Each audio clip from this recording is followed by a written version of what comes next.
उपवास म्हटलं की थोडंसं काहीतरी पोट भरेल असं हवं असतं. तर त्याच्यासाठीच आज आपण इथे उपवासाची थट्टी इडली बनवलेली आहे.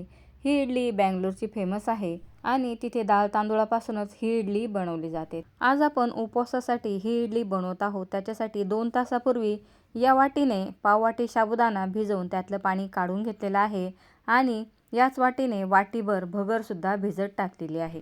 म्हणजे भगर आणि साबुदाणा 2 तास भिजवून घेतलेला आहे.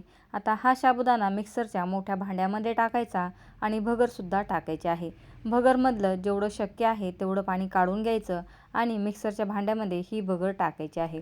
मिक्सरचं भांडं छोटं असेल तर 2 बॅचमध्ये सर्व मिश्रण दळून घ्यायचं आहे. वजनी म्हणाल तर 100 ग्रॅम साबुदाणा आणि 250 ग्रॅम भगर घेतलेली आहे. याच्यामध्ये 3 चमचे दही टाकलेलं आहे. दही थोडंसं आंबट घ्यायचं आहे आणि चवीनुसार मीठ टाकायचं. दही जर आंबट नसेल तर आणखीन 1 ते 2 चमचे दही याच्यामध्ये ॲड करायचं आणि पाणी न टाकताच मिक्सरला फिरवून घ्यायचं आहे. बघा भगर ओली आहे, दही आहे, त्याच्यामुळे पाणी टाकण्याची गरज नाही आणि या पद्धतीने आपण बॅटर बनवून घेतलेलं आहे. आता मिक्सरच्या भांड्यामध्ये मी फक्त अर्धा कप पाणी टाकलं आणि भांड्यामधील बॅटरसुद्धा काढून घेतलेलं आहे. आता हे सर्व मिक्स करायचं आणि साईडला लगेच इडली वाफवण्यासाठी गरम पाणी ठेवायचं आहे. आता हे पीठ चांगलं मिक्स करून झालं की याच्यामध्ये पाव चमचा खाण्याचा सोडा टाकलेला आहे. सोडा ऑप्शनल आहे, नाही टाकला तरी चालेल. सोडा टाकायचा नसेल तर बॅटर 15 ते 20 मिनटं झाकून ठेवायचं म्हणजे इडली चांगली फुगेल. बघा या पद्धतीने आपण पीठ तयार केलेलं आहे. खूप पातळ पीठ बनवायचं नाही, नाहीतर इडली पटकन सेट होणार नाही, फुगणार नाही. आता इथे एक प्लेट घेतलेली आहे आणि तिला सगळ्या साईडने चांगलं तेल लावून घेतलेलं आहे आणि या प्लेटीमध्ये आता आपल्याला इडलीचं मिश्रण टाकायचं आहे. ज्या भांड्यामध्ये ही प्लेट बसेल त्याच भांड्यामध्ये पाणी ठेवायचं आहे. बघा मी इथे एक छोटं पातेलं घेतलेलं आहे आणि त्याच्यावरती ही प्लेट ठेवलेली आहे. तुमच्याकडे स्टीमर असेल तर त्याचा वापर करू शकता. मात्र पाणी गरम झाल्यानंतरच त्याच्यावरती इडली ठेवायची आहे आणि बघा गॅसची फ्लेम मीडियम ठेवलेली आहे. लगेच इथे इडलीला चांगले बबल्स यायला सुरुवात झालेली आहे. याच्यावरती झाकण ठेवायचं आणि 5 ते 6 मिनटं इडलीला मीडियम फ्लेमवरती शिजू द्यायचं. तोपर्यंत इथे आपण चटणी बनवूयात. त्याच्यासाठी अर्धी वाटी शेंगदाणे घेतलेले आहेत आणि पाव वाटी खोबरं किसून घेतलेलं आहे. खोबऱ्याचा काळा भाग काढून टाकलेला आहे. 1 चमचाभर काश्मीरी लाल मिरची टाकलेली आहे आणि चवीनुसार मीठ टाकायचं आणि मिक्सरला दळून घ्यायचं आहे. याच्यामध्ये पाण्याचा वापर करायचा नाही. थट्टी इडलीवरती गन पावडरचा वापर केला जातो, मात्र आपण उपवासासाठी बनवत आहोत म्हणून मी फक्त खोबरं आणि शेंगदाण्याचा वापर केलेला आहे. आता बघा अशी मोकळी मोकळी ही चटणी आपल्याला बनवून घ्यायची आहे. उपवास नसेल तर याच्यामध्ये चणा डाळ आणि उडदाची डाळ भाजून घालू शकता. आता याच भांड्यामध्ये मी इथे हिरवी चटणीसुद्धा बनवलेली आहे. ऑप्शनल आहे, आवडत असेल तर करू शकता, नाहीतर स्किप केली तरी चालेल. त्याच्यासाठी 2 चमचे खोबरं, 2 चमचे शेंगदाणे, 2 हिरव्या मिरच्या, अर्धा इंच अद्रकचा तुकडा, 1 चमचाभर लिंबूचा रस, चवीनुसार मीठ टाकायचं आणि इथे चटणीला थोडासा कलर येण्यासाठी मी कोथिंबीरचा वापर केलेला आहे. उपवासाला खात असाल तर टाकू शकता, नाहीतर स्किप केली तरी चालेल.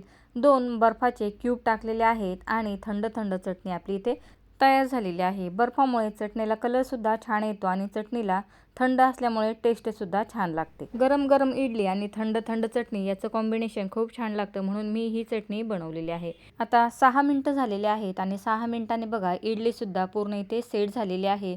हात लावून चेक करूयात तर बघा हाताला पीठ चिटकत नाही आणि बघूनच समजत असेल की इडली सेट झालेली आहे, शिजलेली आहे, तयार झालेली आहे. टूथपिक टाकण्याची सुद्धा गरज नाही. ती इडली काढून घेतली आणि पुन्हा दुसरी प्लेट ठेवलेली आहे. याच पद्धतीने मी बाकीच्या सुद्धा इडल्या बनवून घेतलेल्या आहेत आणि बघा इडली थोडीशी थंड झाली की साईड्स रिमूव्ह करायच्या आणि हलक्या हाताने ही इडली काढून घ्यायची आहे. तर इथे माझ्याजवळून या इडलीला खाली चमचा लागला आणि थोडासा पार्ट इथे तुटलेला आहे.